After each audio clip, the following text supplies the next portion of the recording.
So let's do the Iron Claw, which, as I mentioned, James has already reviewed 2 months ago. If you that want out. to go and check out that review, I think it was before Christmas. It was the same episode where I did my review of Poor Things. So, Yes. if you want to listen to that, you can check that out. I've now seen it, so we can discuss it between the two of us. The Iron Claw, directed by Sean Durkin, who made Martha Macy May Marlene and The Nest, two movies that I really like and I recommend it to people going to watch. The Iron Claw, which I'm describing as Foxcatcher meets Little Women. Yeah, Foxcatcher is definitely a vibe with Iron Claw. And I think Little Women. Yeah, I think true. there's a whole sort of sibling. Yeah, those two things are in there. Although we'll get onto this, but Foxcatcher, which is about a different type of wrestling, which is Greco-Roman wrestling, which is not like this, which is entertainment wrestling. So the plot. It follows, based on true story, the triumphs and tragedies of the Von Erich family, who are presided over by the patriarch Fritz Von Erich, played by, I have to say, a fantastic Holt McCallany. Yeah. Probably, of all the great performances in the film, probably my favourite in the whole film, I have to say. Really, really excellent work. We see Fritz Von Erich at the beginning of the film in a sort of at a younger age, this sort of gorilla of the ring.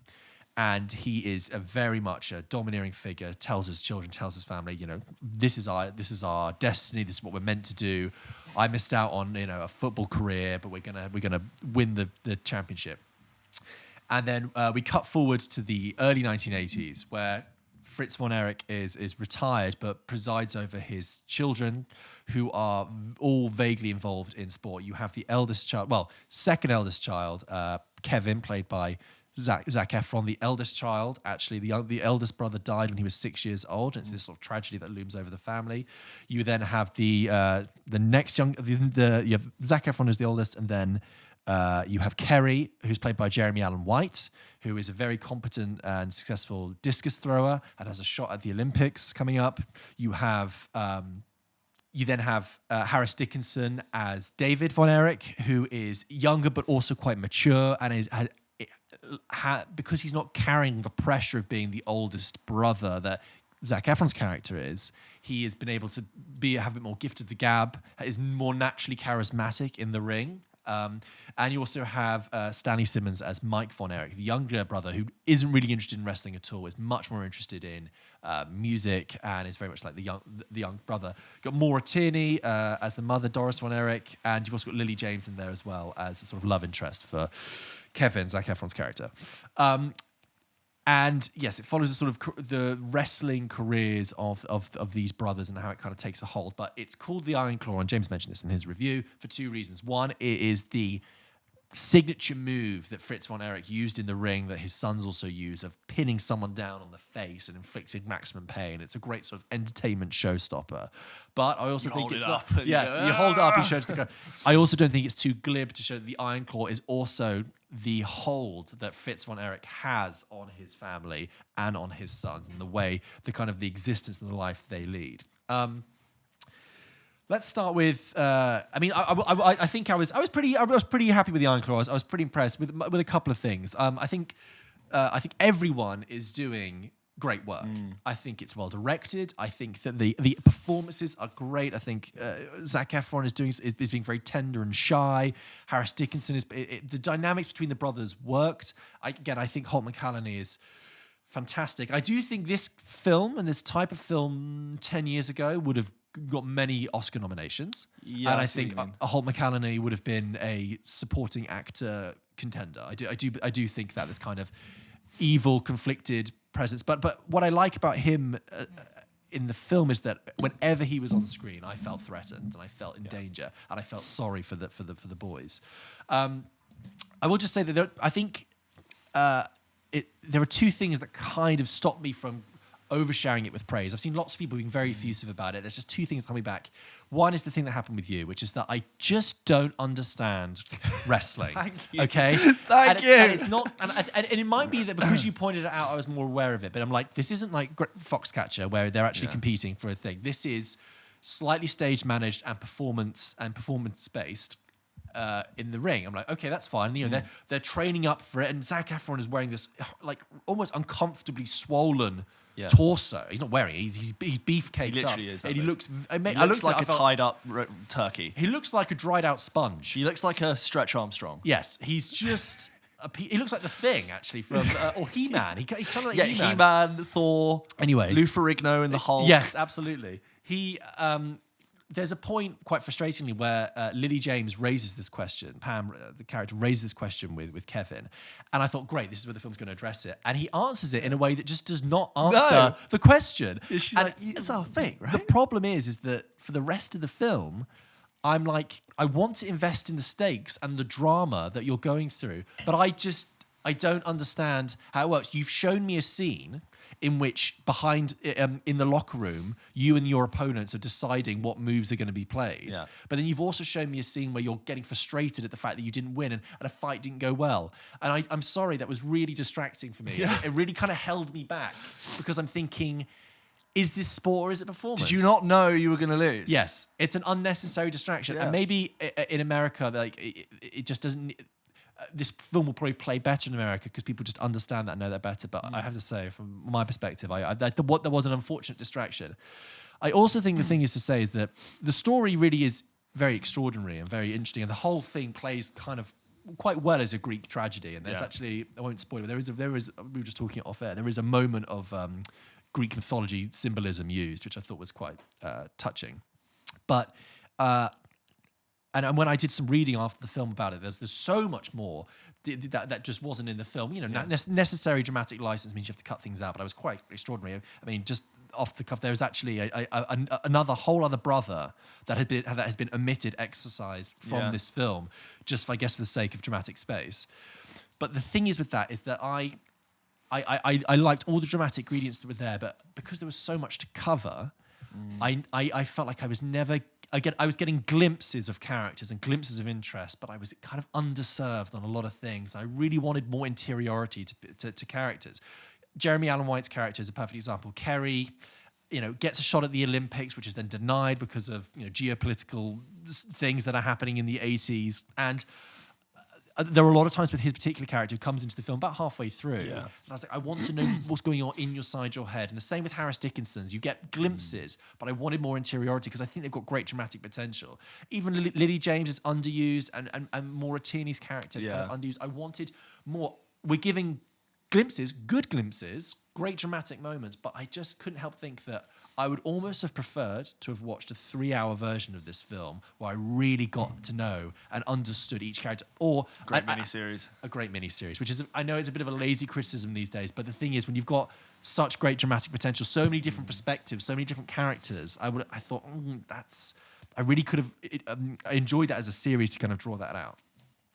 But that said, the longer the film goes on, the story is extraordinary, and the emotional kind of punches, although they didn't land with me at first, they did start to build. And I have to say, I thought the last scene was really well pitched, emotional, lands its punch. Anyone who has family, but particularly brothers, I mean, I have a brother, that it just really, really well. Also ends on a fantastic song that's written for the film. It's rare that we often shout out to films that are songs that are purpose written for that, but it ends on this track, and I thought, wow, that's amazing. And I looked it up, and it's written for the film. It's fantastic, works perfectly, and that ending, in a way, did a lot of remedial work to kind of just push the film just up a little bit. So it's interesting. It's got great performances. Sean Durkin is a good director. He can do a lot with showing a little. I just wish he'd shown more, frankly. Which is a good criticism. It's like, I actually would have liked a little bit more. And bizarrely, there was this thing where you're always aware. I sometimes got a bit lost about where to pitch the success of the Von Erich family, because the father will always make them think that they are on the cusp of greatness but never achieving it, that they're trying to get this big title but they've never had it. So I got this kind of sense that they're like minor players in the world of wrestling. They're almost greats, right? But they live on a massive ranch and they seem to be very popular. And then when certain events happen, there are lots of people out to sort of support them. And then at the end of the film, it mentions, there's a little postscript where it says, the Von Erichs, were inducted into the WWE Hall of Fame. They're regarded as one of the greatest families in American wrestling. And when I read up on them afterwards, they were more successful than I think was conveyed to me in the film. I think they were big regional stars of wrestling. Yes. And it was trying to get themselves into that national thing. Yeah. So they were succeeding in their own sphere in Texas, and it was about graduating into... Right. And the WWF at the time wasn't... Yes. It was like the establishment of these two things, and they were maybe going to establish what it was. I think that was probably it. And there's lots of interesting dramatic threads. There's something between Kevin and his father, between Kevin and Fritz, towards the end of the film where they're watching TV, and Kevin sort of says, I noticed something about, and I can't say it because it's a spoiler, and I'm like, that's very interesting. That's actually a major thing, but that's only given that kind of line for detail. So it does, with what it does, with what it gives you, it's very competent and it's serviceable. I just think actually it almost could have been better with all those dramatic ingredients. I thought the same thing. I thought that the tracks laid for such a long part of the film laid a great foundation for great tragedy. And all of those brothers to me, especially when you've got 4 brothers, they all feel really distinct and individual, and I understand all of them and their struggle. I think it's really hard to do that when they kind of look very similar and are doing the same thing on screen. So when you do get to the moments where different things are happening to different people, some of them just felt really, really rushed. And I'm like, hang on, what happened? Yes. And oh my God. And now I'm sort of still processing it, but the film has moved on in time and moved on to the next thing. So that's the only thing I felt like I was a little bit playing catch up. But as you said, the ending is very sad, and it really does work, and it does land where it needs to. Yeah. And I can think of individual moments that I think are very, like I said, competent. It's a competent film. Yeah. It just could be greater. And then you've got like scenes, which you're saying, where it's like, I got to train for the fight, for the big thing, and I'm still scratching my head because I've got this tragedy on one sense, but I'm scratching my head being like, but why are you training in that way, and do you not know? And it is, unfortunately a bit distracting. I did go on a bit of a sort of, we put the question out to the audience, how the hell does wrestling work, when I reviewed it, I don't know if write in. And people give different answers, which kind of shed a bit of light, but no one quite knows. I would say, if I can be glib with a comparison, like the film, I felt like I was always on the ring side. I was never in the ring. Very good.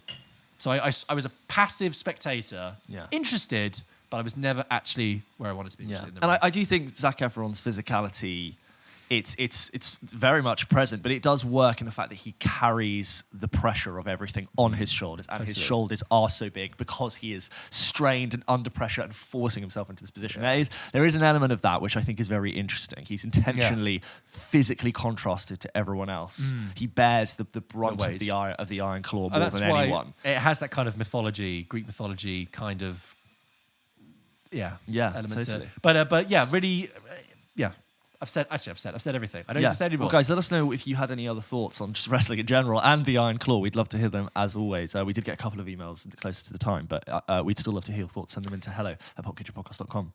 It's also, I just realised, it's the first time I've ever seen Harris Dickinson in anything. Because I didn't see Scrapper. Scrapper's and I didn't see The Triangle of Sadness. Yeah, and I didn't see The King's Man. And I haven't seen Beach Rats. But he's so hot right now. Very much enjoyed him. Very much. My sister just watched Scrapper because I recommended it to her. She watched it on a plane. She said she really enjoyed it. Oh, good. That's all. That Harris Dickinson. He's in the most interesting scenes in The Triangle of Sadness. But that film loses my interest the more it went on. But yeah. The Iron Claw.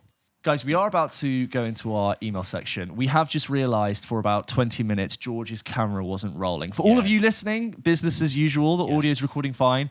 Just for the visual, you just have me for 20 minutes. But George is here.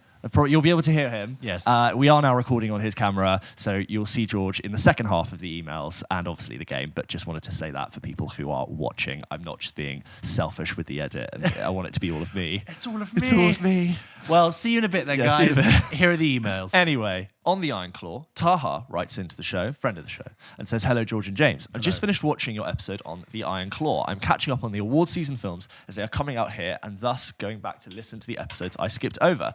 Firstly, to address James's question, and now George's question, about progression in wrestling. While I'm no wrestling aficionado, I did watch it during the majority of my teenage years. I agree that the film never properly explains how these people progress upwards, but I still think it depicts that progression fairly well. Professional wrestling is basically a stunt person show-off enough, where you progress not only on your athletic prowess, but also on your charisma, your ability to keep yourself relevant to audiences, and of course, on your ability to keep returning to the ring, even after enduring many beatings. This is particularly important as even though the events may be scripted, the risk is very real, something the film depicts multiple times through all four brothers. Can I just say on that?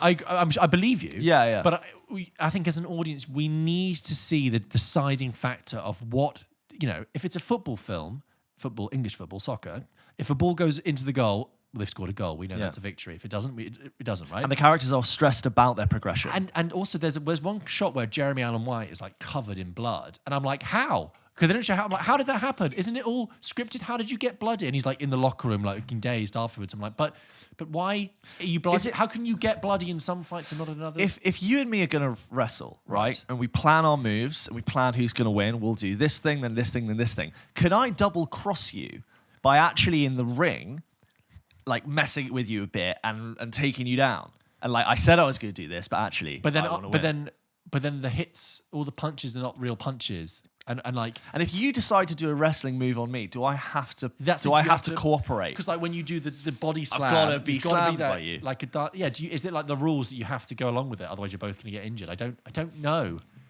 Moreover, I found its depiction of the problems in the sport very honest. There are numerous accounts exist of even top-level WWE wrestlers having to push themselves to the extremes to ensure their careers, only to face enduring long-term problems without sufficient financial means to address them. This is very true of boxing, all combat sports. It's head trauma, isn't it, ultimately? Totally. However, while I did enjoy the movie overall, I do agree with your assessment that the emotional punch does not land. Some of the punches do not land. I feel this is because the script lacks a certain discipline. I feel the film should have taken more of an artistic liberty to streamline the film further to ensure the audience doesn't become desensitized from tragedy after tragedy. Also, I never feel the long building tension from Fritz's treatment of his sons is given the cathartic resolution that it needed. Instead, we are treated to a confrontation that barely lasts 30 seconds. I loved Zac Efron's performance in the film, who basically looked like Lou Ferrigno's Hulk, and genuinely feel that a better script could have made his role even better. After watching the film, I did start thinking about other actors who had incredible performances acting against type. With Heath Ledger's Joker and Leslie Nielsen in Airplane, I'm wondering if there are any others that you both particularly enjoyed. Anyway, sorry for the rather long email. As always, I love the podcast and always feel while you come for the film discussion, you stay for the remarkably impressive impressions. Best regards, Taha. Thank you, Taha. It's interesting because Taha said reduced script, whereas we're actually longing for something a bit more fleshed out. I think if you reduce that story, you reduce what makes that story so interesting and special, basically. I would actually like to go deeper. If you reduce it down, I think you take away of the special ingredients. In terms of actors playing against type, just since we just mentioned it, Steve Carell in Foxcatcher. Totally, yeah. In fact, even Channing Tatum in that movie is kind of against type. Yeah, Mark Ruffalo is the only one who I'm like, Mark Ruffalo. Yeah, Mark Ruffalo. Yeah, he's quite a transformation in that Mark Ruffalo. Physical. And Steve Carell. Yeah. I found that interesting about Steve Carell in that film because that was when we were like, oh, Steve Carell, serious actor. Anytime Steve Carell does a serious movie role, I'm like, oh yeah, he can do this now. Yeah, he's very good. He's been liberated from the Michael Scott era. He's great in The Big Short as well. He's funny in The Big Short, but he's frowning the entire time. He is angry. He's quite good in Beautiful Boy with. I've not seen Beautiful Boy. Messy, really messy film. Right. But he's very good in it. Thank you, Taha. Thank you, Taha.